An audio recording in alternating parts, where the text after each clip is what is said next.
ஆச்சி மசாலா எந்த சமையலும் ருசி தேடும் ரகசியம் 20 ரூபாய். 26 வருட நம்பிக்கை, லட்சக்கணக்கான சந்தோஷ திருமணங்கள். கல்யாணம்னாலே தமிழ் மேட்ரிமோனி தான். No compromise. உங்க சைடுலயும் எங்க சைடுலயும். It's a GT promise. GT Holidays, South India's #1 travel brand. கரூர்ல முதல்வருடைய பேச்சினுடைய டேக் அவேவாக நாம என்ன எடுத்துக்கணும் சார்? விஜய் திமுகவை டார்கெட் பண்ணி தாக்கினார் நான் நினைக்கல. எளிய மக்களுக்கு அவர்களுக்கு வேலை வாய்ப்பு, அரசு வேலை வாய்ப்பு கொடுக்கக்கூடாது. அவங்க பாவம், அவங்க வீட்டில் உள்ளவங்க என்ன படிச்சிருப்பாங்க, அது தொந்தாப்பில் என்னத்த வேலை கிடைச்சிடும், சாதாரண பணி தான் கிடைக்கும். அதையே கொடுக்கக்கூடாதுன்னு மதுரை உயர் நீதிமன்ற கிளைக்கு வந்தாங்களே. ஸோ டார்கெட் பண்ணுவது விஜயை என்று உச்ச நீதிமன்றத்திற்கும் உயர் நீதிமன்றத்திற்கும் சென்றவர்கள் காவல்துறை அனுமதி கொடுத்தது 3 to 9 தான். அதற்குள் தான் 7 மணிக்கு வந்தார் என்று சொல்ல வேண்டிய ஒரு முதல்வர் முத்துவேல் கருணாநிதி ஸ்டாலின் அதை தாமதமாக வந்ததனால்தான் அத்தனையும் நடந்தது. ஏன் பூசி மொழுகிறீங்க? அப்போ வேற ஏதோ நடந்திருக்கா? அந்த மாவட்டம் முழுக்க உள்ளவர்களை முன்கூட்டியே நீ தயார் செய்து மருத்துவமனை கொண்டு வர வேண்டும் திட்டமிட்டாய். அப்பொழுது அந்த மருத்துவமனைக்கு இத்தனை பேர் கொண்டு வரப்படுவது உடல் பாதிக்கப்பட்டு முன்கூட்டியே உனக்கு தெரிந்த உன்னுடைய திட்டமா? போஸ்ட்மார்ட்டம் முடிந்த பிறகு அவர்களை அழைத்து வந்து அவர்களிடம் கையெழுத்து வாங்கி அதற்கு பிறகு அவசரமாக எரித்து விடுங்கள் என்று ஒரு சாட்சி கூட இருக்கக்கூடாது, உடல் கூட. ஏனென்றால் புதைத்து விட்டால் மீண்டும் நீதிமன்றத்திற்கு போய் வெளியே எடுத்து மறு போஸ்ட்மார்ட்டம் செய்வார்கள். இப்படி வரலாறு இருக்கிறது. நாங்கள் மனித உரிமை தளத்தில் பலதை அப்படி செய்திருக்கோம். அங்கே உள்ள மக்கள்கிட்ட கேட்குறோம், கரூர் மக்கள்கிட்ட, அவர் 5 கட்சி அமாவாசைங்க, எதுனாலும் செய்வாருங்க. அவங்க சொன்னாங்க 5 கட்சி அமாவாசையா? சார், இந்த குதிரை பேரம், கழுத பேரம், ஒட்டக பேரம், சோஃபா மாடல்னு சொல்றீங்க, வாஷிங் மிஷின்னு சொல்றீங்க, பொலிட்டிக்கலுடைய நீங்க தான் வெண்டிங் மிஷின் அப்படிங்கிறாரு. என்ன சார் சொல்ல வராரு? நான் நிர்மல்குமார் ஏற்கனவே 4 நாள் முன்னாலேயே சொல்லிட்டாரு, யாருடைய வழக்கு மீதும் நாங்கள் சமரசம் செய்து கொள்ளலாம். அதெல்லாம் தலைவருடைய முதல்வருடைய ஒப்புதல் இல்லாமல்லாம் சொல்ல மாட்டாங்க.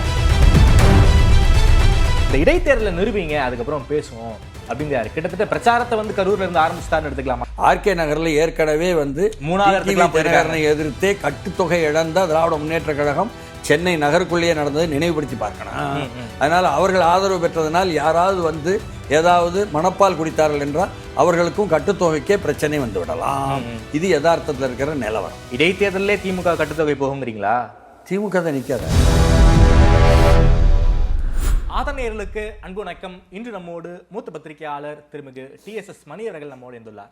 வணக்கம் மணி சார். வணக்கம். கரூருக்கு முதல்வர் விஜய் அவர்கள் போயிருக்காரு, திமுகவை டார்கெட் பண்ணி பேசியிருக்காரு. கரூர்ல முதல்வருடைய பேச்சினுடைய டேக் அவேவாக நாம என்ன எடுத்துக்கணும் சார்? இல்லை, அதாவது கரூருக்கு சென்ற விஜய் 258 நாள் கழித்து கரூர் சம்பவம் நடந்து போயிருக்காரா? ஆமாம். அப்படி போகும்பொழுது விஜய் வரலையே, விஜய் போகலையே, விஜய் போகல, விஜய் நேரில் பார்க்கல, இப்படித்தானே எதிர்கட்சிகள் பரப்பிட்டு இருந்தாங்க. பரப்பிட்டு இருந்தவங்க நீங்க சொன்ன மாதிரி விஜய் திமுகவை குறிப்பிட்டு டார்கெட் பண்ணி தாக்கினார் நான் நினைக்கல. ஓகே, விஜய் ஒரு முதலமைச்சர் ஆயிட்டாரு, 50 நாளைக்கு மேலே ஆயிட்டு. ஆன பிறகுதான் கரூருக்கு நிதானமாக போகிறாரு. போகும்பொழுது வேலை கொடுப்பது பாதிக்கப்பட்டவர்கள் ஒரு 32 குடும்பத்துக்கு மட்டும் திட்டமிடுறாரு. ஒரு காலனி ஆலை தனியார் திறந்து வைப்பது என்பது போகிறாரு. அப்படி போகும்பொழுது அவர் போகக்கூடாது கரூருக்கு அப்படின்னு டார்கெட் பண்ணது யாரு? உச்ச நீதிமன்றம் வர போய் அவசரமாக அஃபிடவிட்ல அப்படிப்பட்ட எந்த ஒரு பிரேயரையும் திமுக வைக்கலையே சார். அஃபிடவிட்ல ஆதவர்ஜுனாவுடைய இந்த சர்ச்சை பேச்சுக்கு எதிராக தான் சுப்ரீம் கோர்ட்டுக்கு போனாங்களே தவிர அஃபிடவிட்ல எந்த ஒரு இடத்துலையும் முதல்வர் கரூருக்கு போகக்கூடாதுங்கிற ஒரு பிரேயரை பிளீயை அவங்க வைக்கலைங்கிற வாதத்தை திமுகவினர் வைக்கிறாங்க சார். அப்போ எதற்காக நீதிபதி வெற்றிடத்தை காற்று நிரப்பினாரா? விஜய் பேர் அங்கே இல்லையே எஃப்ஐஆரில், நீங்கள் நல்லா படிச்சுட்டு பேசுங்க என்று ஏன் சொன்னார்? அப்போ நீங்கள் எழுதினது ஒன்று, பேசியது ஒன்று என்பதை தானே சொல்கிறாரு. இதானே திராவிட முன்னேற்ற கழகத்தினுடைய தந்திரம், மந்திரம், புரியுதுங்களா? அப்போ அப்படி செய்யும் பொழுது உச்சநீதிமன்றம் வர போய் அவர் கரூருடைய வருகையவே தடுப்பதற்கு முயற்சி எடுத்தவர்கள் விஜயை டார்கெட் பண்ணுறாங்களா? தங்கள் கையில் ஆட்சி இருந்தால், தங்கள் கையில் காவல்துறை இருந்தால், தங்கள் கையில் குண்டாஸ் இருந்தால், தங்கள் கையில் ஒரு மாஜி அமைச்சர் மாஜி மாவட்ட செயலாளர், இன்றைய மாவட்ட செயலாளர் இருந்தால் டார்கெட் பண்ணுவாங்க. அதெல்லாம் இல்லாத போது மாஜியும் கையெழுத்து போட வேண்டிய நிலைக்கு வந்து விட்டது திருவல்லிக்கேணியிலன்னு வரும்பொழுது நீங்கள் லீகலாக சட்ட ரீதியாக உச்சநீதிமன்றத்தை அணுகி திராவிட முன்னேற்ற கழகம் தான் விஜயை டார்கெட் பண்ணிச்சு. ஓகே, முதல்ல புரிஞ்சுக்கணும். நீங்கள் விஜய் டார்கெட் பண்ணதா சொல்கிறீங்க. ஓகே, அதே மாதிரி மறுபடியும் அந்த எளிய மக்களுக்கு அவர்களுக்கு வேலை வாய்ப்பு, அரசு வேலை வாய்ப்பு கொடுக்கக்கூடாது. அவங்க பாவம், அவங்க வீட்டில் உள்ளவங்க என்ன படிச்சிருப்பாங்க, அது தொந்தாப்பில் என்னத்த வேலை கிடைச்சிடும், சாதாரண பணி தான் கிடைக்கும். அதையே கொடுக்கக்கூடாதுன்னு மதுரை உயர் நீதிமன்ற கிளைக்கு வந்தாங்களே. ஆமாம், அதுவும் யார் பேரில் போட்டாலும் அதுவும் டார்கெட் பண்ணுறது தானே விஜய. அவங்க நேரடியாக போடாமல் ப்ராக்சியாக அதான் வழக்கம் போல் செய்கிற வேலை. சரி, டார்கெட் பண்ணுறது தானே விஜய. ஸோ டார்கெட் பண்ணுவது விஜயை என்று உச்சநீதிமன்றத்திற்கும் உயர்நீதிமன்றத்திற்கும் சென்றவர்கள், என்ன உயர்நீதிமன்ற கிளைக்கும் மதுரை கிளைக்கும் சென்றவர்கள் டார்கெட் பண்ணாங்களா, விஜய் டார்கெட் பண்ணாரானா? இதற்கு பிறகு விஜய் எதிர்வினை ஆற்றினார். ஓகே, வினைக்கு எதிர்வினை தான் கரூரில் நடந்தது. சரிதானா? ஒன்று, இது மட்டும் எதிர்வினையாக இருக்கக்கூடாதுல்ல. இது அங்கே வந்து நீங்கள் ஓரலாக பேசுகிறீங்க உச்சநீதிமன்றத்தில், இங்கே வந்து என்ன மறைமுகமாக பேசுகிறீங்க உயர்நீதிமன்றத்தில். அவர் வெளிப்படையாக பேசுகிறார். பணமாக ஜனமானா ஜனம் கூட தான் நானுங்கிறாரு வெளிப்படையாக. நீங்கள் பணம் இருக்குங்கிறதுனால அங்கெல்லாம் போகிறீங்க. இதோட மட்டும் நிறுத்தாமல் திராவிட முன்னேற்ற கழகம் அவர்களுடைய அதிகாரபூர்வமான முரசொலியில் நேற்றும் இன்றும், அதாவது இன்னமும் சொல்லப்போனால் ஜூலை 9ஆம் தேதியும் ஜூலை 10ஆம் தேதியும் அவசரமாக 1-2ன்னு பாகம் போட்டு கரூர் என்றால் யாருக்கு பயம் என்பதாக தலைப்பிட்டு எழுதியிருக்காங்க. அப்படி 9ஆம் தேதி எழுதியதில் நிர்மல்குமார் சொல்லிட்டார, திமுக பயப்படுதுன்னு சொல்லிட்டார, திமுக உச்சநீதிமன்றம் போனதை பயந்துதான்னு சொல்லிட்டார, யாருக்கு பயம், நீங்கள் தானே பயம், ஏன் அன்றைக்கி நடந்தது அசம்பாவிதம், அப்போ நீங்கள் காணாமல் போனீங்களே, ஓடி போனீங்களே, அதனால நீங்கள் தானே பயம் என்று சொல்லி போட்டு எழுதினாங்க. மறுபடியும் 10ஆம் தேதியும் காலை அதையே தொடர்ந்து ஒரு தொடர் தலையங்கம்லாம் எழுத மாட்டாங்க வழக்கமாக, எப்போவாது தான் செய்கிறது. அதனால் தலைமையில் இருந்து முறையான வழிகாட்டலில் திட்டமிட்டு கொண்டு பேசி திட்டமிட்டு தான் செய்வது என்பதாக உச்சநீதிமன்ற நிகழ்ச்சியும் சரி, உயர்நீதிமன்ற நிகழ்வும் சரி, முரசொலியில் வந்த அச்சு பதிவில் உள்ள ஆவணமும் சரி நிரூபிக்கிறது. அவர்கள் என்ன டார்கெட் பண்ணி இன்னமும் பொறுக்க முடியாமல் மக்கள் வாக்களித்து ஒருவர் விஜய் வந்து விட்டாரே, நாம் எப்படியெல்லாம் அவர் நடமாட்டத்தையே தடுத்து பார்த்தோமே என்பதையெல்லாம் செய்கிறாங்க. அதை அவர் விளக்கம் சொல்கிறார். இவ்வளவு நான் சொல்ல வேண்டியதில்லை, அவரே வந்து ஜோசப் விஜயே சொல்கிறாரு கரூர் பேச்சில். நம்ம மக்கள் சந்திப்பு கூட்டங்கள்னு தொடங்கினோம், திருச்சியில் தொடங்கி அங்கே வந்து அரியலூர் போனோம். அப்போ காவல்துறையிலிருந்து ஒரு அலர்ட் எச்சரிக்கை வந்தது, பெரம்பலூர் போகாதீங்க. அப்போ பெரம்பலூர்லேயே திட்டமிடப்பட்ட ஒன்றை கரூரில் நிகழ்த்தி காமிச்சாங்களா தெரியாது, நமக்கு தெரியாது. நம்ம எப்படி சொல்ல முடியும்? சிபிஐ விசாரணை இருக்கும்போது கரூரில் நடந்ததை பற்றி இது சதி சூழ்ச்சி என்று பகிரங்கமாக இப்போ கரூரில் பேசியிருக்காரா? இதிலிருந்து என்ன மாதிரி வந்து கேள்விகளெல்லாம் எழுது, சந்தேகங்கள்லாம் வருது என்றால் ஏன்னா நாம் வந்து 2 பார்ட்டியும் கிடையாது, நாம் வெளியிலேருந்து பார்க்குறவங்க தான். அப்போது பொறுப்பெடுக்க வேண்டாமா? ஒரு முதலமைச்சர், ஒரு அரசியல் தலைவர் தான் வரக்கூடிய ஒரு இடத்தில், அனுமதி வழங்கப்பட்ட இடத்தில் அவர் வந்து பேசுவதற்கு 7 மணி நேரம் தாமதமாக வந்தாரே என்று சட்டமன்றத்திலே பதிவு செய்திருக்கிறார் முன்னாள் முதல்வர் முத்துவேல் கருணாநிதி ஸ்டாலின். அதனால் எஸ்கேப் ஆக முடியாது, யாரும் ஓட முடியாது. அதையும் சொல்லிவிட்டார். சட்டமன்றத்தில் தான் பேசும்பொழுது பார்ட்டி ஃபண்டுன்னு சொல்லும் பொழுது ஓடு ஓடு ஓடு ஓடு வேட்டைக்காரன் வர்றான் அப்படின்னு சொல்லிவிட்டார். அதையும் சரிதானா? அது ஒரு பக்கம் இருக்கட்டும்.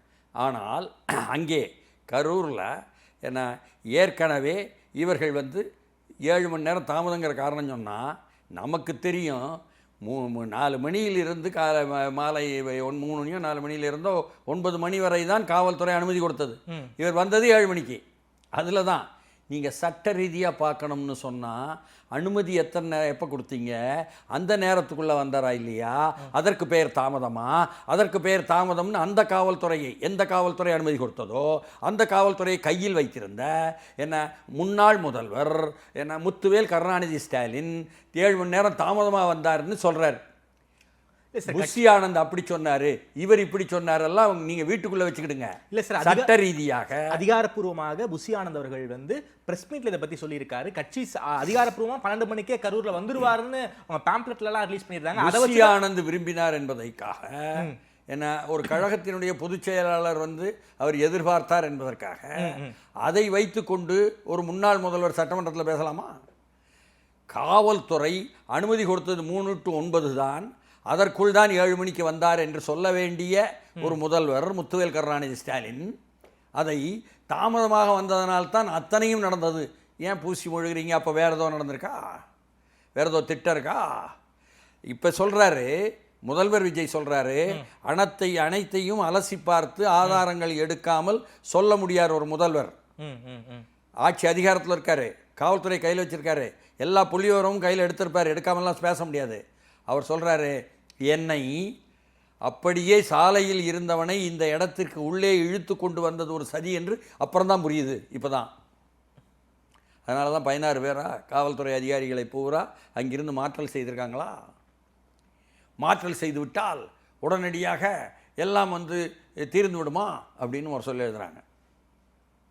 பிரச்சனை என்னென்னா, அவர்கள் மீது சஸ்பென்ஷன் அல்லது நடவடிக்கை எடுக்க வேண்டும் என்று சொன்னால் அதற்கு ஆதாரங்களுடன் வழக்கு போடும்பொழுது தான் நடக்கும். அதற்கு முன்னால் முதல்ல கரூரில் இருக்கிற இடத்துலேருந்து மாற்றம் செய்வது என்பது அவர்களுக்கு பின்னால் அந்த அப்பவும் காவல்துறை சொல்லலை, இவர் இன்னைக்கு சொல்லும் பொழுது முதல்வர் விஜய் பின்னால் அப்படி வழிகாட்டி செய்தது யார் கேள்வி தான் கேட்டார். உடனே நீங்கள் வந்து உங்கள் கேமராவை திருவல்லிக்கேணி நோக்கி D1 நோக்கி திருப்பி அங்கே கையெழுத்து காலையிலையும் சாயந்தரம் போடுறவரை பார்க்கக்கூடாது. புரியுதுங்களா? அமைச்சராக இருக்கும் பொழுதும் சரி, இல்லாத பொழுதும் சரி, கட்டுப்பாடை வைத்திருப்ப மாவட்ட ஆட்சித்தலைவர் மீதும் சரி, கண்காணிப்பாளர் மீதும் சரி, எல்லா மீதும், மருத்துவமனையிலும் சரி, மருத்துவமனையில் அதே போல் போய் 10 நிமிடத்தில் போய் இறங்க முடியும். அதில் வந்து ஒவ்வொருத்தராக வந்து பாதிக்கப்பட்டவர்கள், காயம்பட்டவர்கள், இறந்தவர்கள் எல்லோரும் கொண்டு வரப்படும் பொழுது 10 நிமிடத்தில் அவனுக்கு இங்கே நிற்க முடியும். அது மட்டுமல்லாமல் வந்து நகரத்தில் இருந்திருந்த கரூர் நகரத்தில் இருந்த ஊடகவியலாளர்கள் எல்லோரும் விஜய் வந்திருக்கிறாருங்கும்பொழுது வேலாயுதத்திற்கு அவருடன் வந்து விட்டார்கள். அப்படி இருக்கும் பொழுது இவருடனும் சேர்ந்து அந்த முன்னாள் அமைச்சரான மாவட்ட செயலாளர் அவரும் கூடவும் சேர்ந்து ஒரு பெரிய படை வந்தது. ஊடகப்படை எப்படி வந்தது? மாவட்டம் முழுக்க உள்ளவர்களை கொண்டு வந்தோம் என்றாலே அந்த மாவட்டம் முழுக்க உள்ளவர்களை முன்கூட்டியே நீ தயார் செய்து மருத்துவமனை கொண்டு வர வேண்டும் திட்டமிட்டாய். அப்பொழுது அந்த மருத்துவமனைக்கு இத்தனை பேர் கொண்டு வரப்படுவது, உடல் பாதிக்கப்பட்டு தாக்கப்பட்டு கொண்டு வரப்படுவது முன்கூட்டியே உனக்கு தெரிந்த உன்னுடைய திட்டமா? இப்படிலாம் கேள்வி கேட்பாங்க சனம். புரியுதுங்களா? சனத்தை அப்படிலாம் சாதாரணமாக நினைக்காங்க. இப்போல்லாம் சமூக வலைத்தளங்களை பார்த்துட்டு பெண்கள் உட்பட கேள்வி கேட்குற நேரம் அப்படி நடந்ததும் அதற்கு பிறகும் கூட அந்த மருத்துவமனையில் போதுமான அளவு உடனடி போஸ்ட்மார்ட்டம் ஏன் பண்ணனா? உடனடி போஸ்ட்மார்ட்டம் அவசரமாக செய்ய வேண்டும் என்பதற்காக, அவசரமாக செய்வதற்காக சேலத்தில் இருந்தும், ஈரோட்டில் இருந்தும், திண்டுக்கல்லில் இருந்தும் இவர்களை மருத்துவர்களை கொண்டாந்து அவசரமாக செய்யப்பட்டது என்பதும் ஏன் என்ற கேள்வி வருத. சரி, செய்யப்படும் பொழுது ஒரு போஸ்ட்மார்ட்டம் பண்ணும்பொழுது ஒருவர் இறந்து விட்டார், அவருடைய சொந்தக்கார உறவுக்காரர்கள் வந்து சரி என்று கையெழுத்து போட்ட பிறகுதானே போஸ்ட்மார்ட்டம் தொடங்க வேண்டும். அப்படியெல்லாம் செய்யாமல் போஸ்ட்மார்ட்டம் முடிந்த பிறகு அவர்களை அழைத்து வந்து அவர்களிடம் கையெழுத்து வாங்கி அதற்கு பிறகு அவசரமாக எரித்து விடுங்கள் என்று ஒரு சாட்சி கூட இருக்கக்கூடாது, உடல் கூட. ஏனென்றால் புதைத்து விட்டால் மீண்டும் நீதிமன்றத்திற்கு போய் வெளியே எடுத்து மறு போஸ்ட்மார்ட்டம் செய்வார்கள். இப்படி வரலாறு இருக்கிறது. நாங்கள் மனித உரிமை தளத்தில் பலதை அப்படி செய்திருக்கோம். அதனால் அப்படி வாய்ப்பே இருக்கக்கூடாது என்று திட்டமிட்டது யார்? இத்தனையும் திட்டமிட்டு செய்தவர்கள் என்பவர்கள் மாட்டுவார்களா இல்லையா?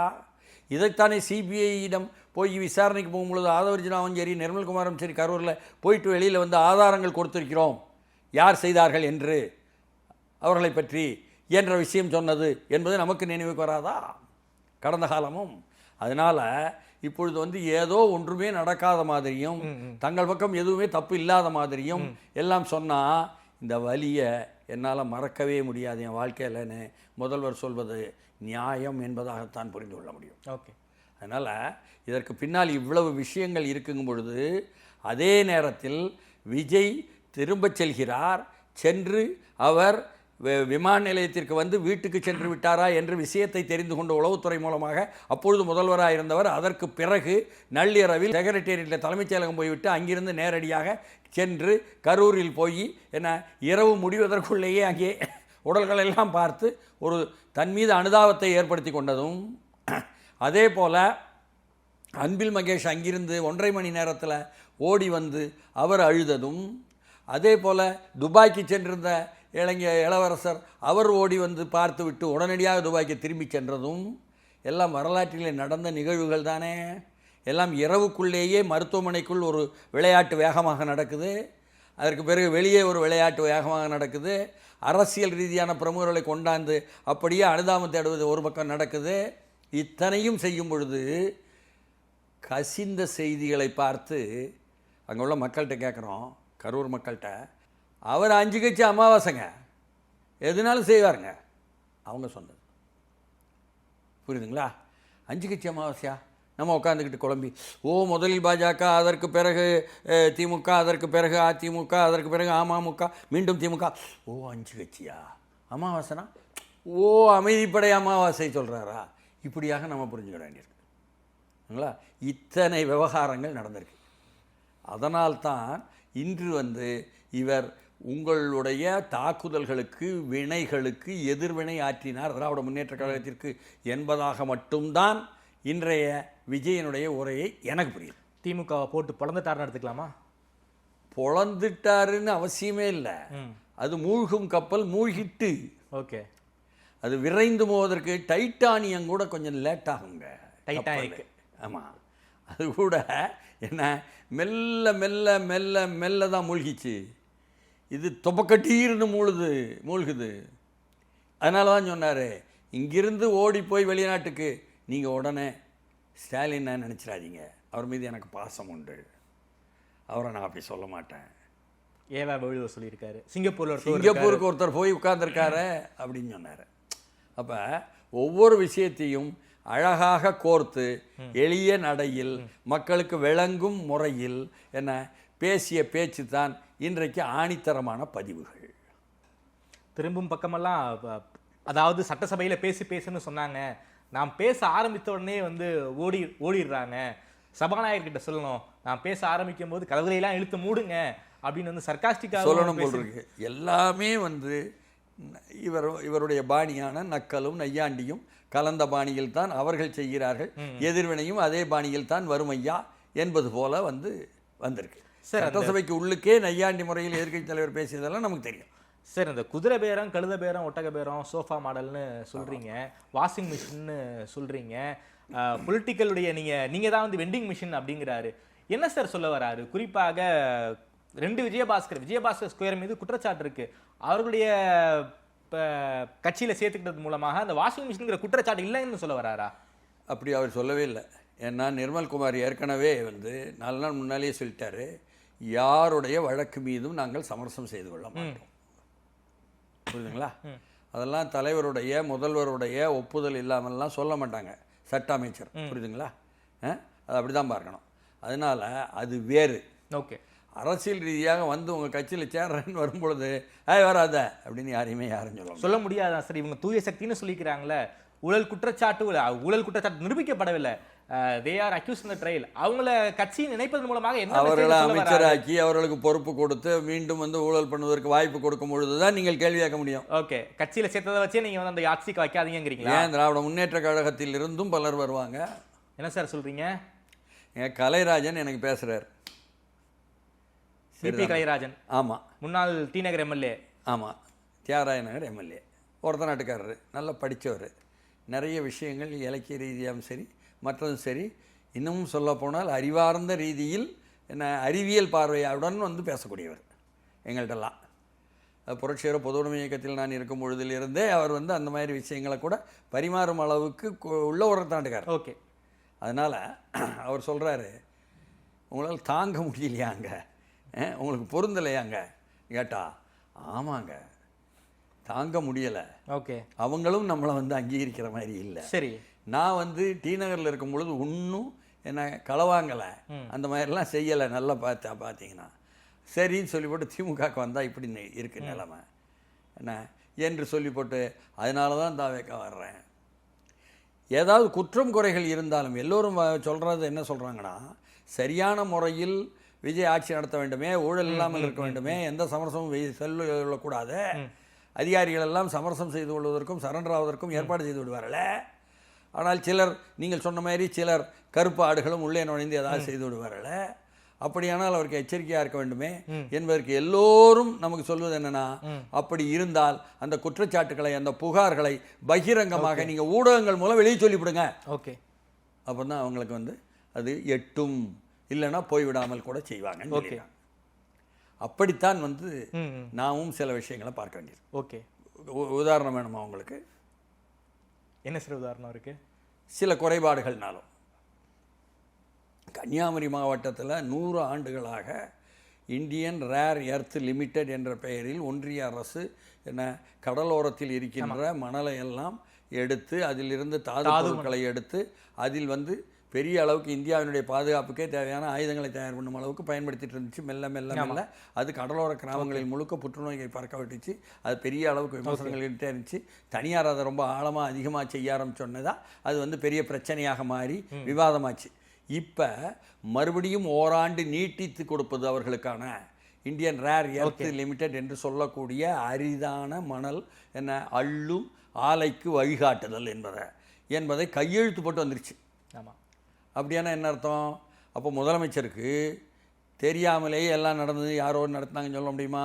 நிச்சயமாக சொல்ல முடியாது தான். முடியாது. அந்த இடத்துல ஒரு சின்ன பிரச்சனை இருக்குது. அதிகாரிகள் போய் ஐயா இது ஒன்றும் இல்லையா, இது ஏற்கனவே 100 வருஷமாக இருக்கியா, சென்ட்ரல் கவர்மெண்ட் ஆலையா, அதை கண்டினியூ பண்ணதுக்கு இன்றைக்கி லாஸ்ட் டே, அதனால் அந்த ஃபைல்லாம் வந்து ஆட்சி மாற்றத்தில் மாறி போச்சு, அதனால் லேட்டாக மட்டும் நீங்கள் ஒன்று நம்பிடுவாங்க. ஓகே ஓகே ஓகே கையெழுத்து போட்டார். அதிகாரிகள் மிஸ்லீட் பண்ணிட்டாங்களா? மிஸ்லீட் பண்ணுவதற்கே நிறைய அதிகாரிகள் இருக்கிறார்கள். அவங்களையும் கூட வச்சுருக்காரு. யாரையும் ஒன்றும் செய்ய முடியாது.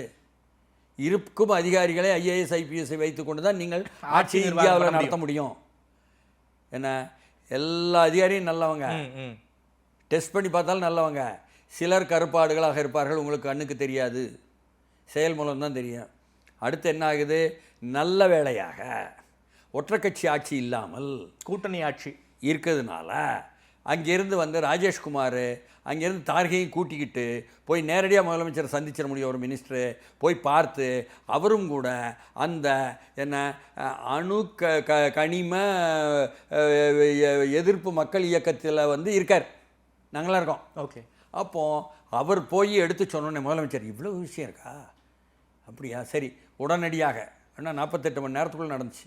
போராட்டக்குழுவை கூப்பிடுங்க, அங்கே உள்ள அதில் முன்னாள் நின்ன ஃபாதர்ஸ் எல்லாரையும் கூப்பிடுங்கன்னு சொல்லி 3 அமைச்சர்களும் என்ன கனிம வளத்திற்கு TK பிரபுவா அல்லது அங்கே வந்து மீனவர்கள் பகுதியில் மீன் வளத்திற்காக இருக்கக்கூடிய ஸ்ரீநாத்தா அல்லது அந்த தென் கன்னியாகுமரி மாவட்டம் என்பதாக கிளைம் பண்ணிக்கிட்டு இருக்கிற வில்சனா, சரி எல்லோருமே போய் உட்காருங்கன்னு சொல்லி உட்கார வச்சு அதற்கு பிறகு எங்கள் முதல்வர் வந்து மக்களுக்கு விரோதமான எதையும் ஏற்றுக்கொள்ள மாட்டார், ஒரு மாவட்ட மக்களுக்கே எதிராக இருக்கிறது, அதனால் இதை ஏற்றுக்கொள்ளவே மாட்டார் என்பதனால் தைரியமாக போங்கன்னு சொல்ல உடனடியாக மறுநாள் முகநூலிலேயே வந்து அதை பிரபு எழுத அதை அப்படியே நான் என்ன எழுதி கட்டுரையாகவே வெளியிட்டேன்.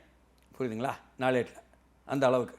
அது ஒரு பக்கம்னா இங்கே டீசாலினேஷன் பிளான்ட்னு சொல்லி சென்னையில் முத்துவேல் கருணாநிதி ஸ்டாலின் காலத்தில் மீண்டும் வலுப்படுத்தப்பட்டு வந்ததே. கடல் நீரை குடிநீராக்குவது என்றால் குடிநீர் தேவைகளுக்கு இது தேவையா? முதலில் ஆரம்பத்துலேருந்து தொடங்கும். தேவையா என்றால் என்ன? துபாயில் இருக்குது, பாலைவனத்தில் இருக்குது, இது பாலைவனமா? அப்போது பாலைவனத்தில் அங்கே கடலோரத்தில் மீன்களை போய் பிடிக்கிறதுக்கு மீனவர் போக முடியாது, அவ்வளோ தூரம் கடலுக்கும் என்ன நிலத்திற்கும் மத்தியில் பெரிய பள்ளம் மாதிரி இருக்கும். அதனால் அங்கு வந்து கடல் நீரை குடிநீராக்கித்தான் அதை உபயோகப்படுத்த முடியும், அங்குள்ள தேவை. இங்கு குடிநீர் தேவைகளுக்கு ஏரிகளும் குளங்களும் அந்த காலத்திலிருந்து பாரம்பரியமாக தமிழர்கள் எத்தனையோ கட்டி வைத்திருக்கிறார்கள், அதையெல்லாம் தூர்வாரி ஆழப்படுத்தினாலே சரியான குடிநீரை எடுக்க முடியும் என்ற உண்மைகளை அதிகாரிகள் சொல்லாமல் ஏற்கனவே இருக்கின்ற அந்த கடல் நீரை குடிநீராக்குவது டீசாலினேஷன் பிளான்ட்டை நீங்கள் தொடர்ந்து நடத்தலாம் வாங்க, அதை நம்ம விரைவுபடுத்துங்க, அப்படியா அப்படின்னு தண்ணீரை எடுத்து குடிக்கிறார். அப்போது இதெல்லாம் ஒருவருக்கு ஒரு விஷயம் தெரிஞ்சிருக்கலாம், 9 விஷயம் தெரிஞ்சிருக்கலாம், 90 விஷயம் தெரிஞ்சிருக்கலாம், ஒரு 10 விஷயம் தெரியாமல் இருக்கலாம். ஓகே, இதை அதிகாரிகள் என்ன சொல்கிறார்கள், எது சொல்கிறார்கள் என்பதை எல்லாவற்றையும் கிரிட்டிக்கலாக பார்ப்பது என்பது 24 மணி நேரம் செய்ய முடியாது. ஆனால் அதிகாரிகள்கிட்டையும் கவனமா இருக்கணும்னு சொல்றீங்களா? அதிகாரிகள் சொல்கிற ஒவ்வொன்றையும் மக்கள் சார்ந்த திட்டங்கள் வருமானால் மக்கள் மத்தியில் எதிர்ப்பு இருக்கிறதா விசாரித்து எதிர்ப்பாளர்கள் என்ன சொல்கிறார்கள், சுற்றுச்சூழல்வாதிகள் என்ன சொல்கிறார்கள், சூழலியல்வாதிகள் என்பதையும் கேட்டு பிறகு முடிவு செய்யுங்கள் என்று இன்ஸ்ட்ரக்ஷன் கொடுக்கணும். ஓகே, ஏன்னா இப்படி ஒன்று நடந்து போச்சு. சரி, இதுதான் இல்லைங்க.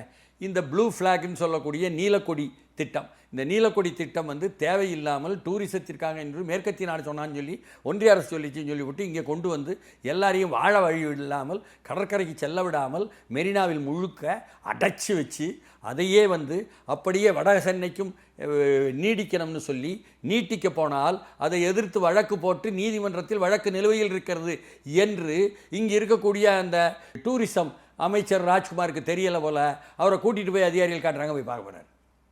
புரியுதுங்களா? எப்படியெல்லாம் இருக்குன்னு. இப்படியாக ஒவ்வொன்றுக்குள்ளேயும் சின்னதாக உள்ள நுழைஞ்சிருவாங்க கருப்பாடு மனோபாவம் உள்ளவர்கள். அவர்கள் எல்லோரும் ஊழல்வாதிகள்.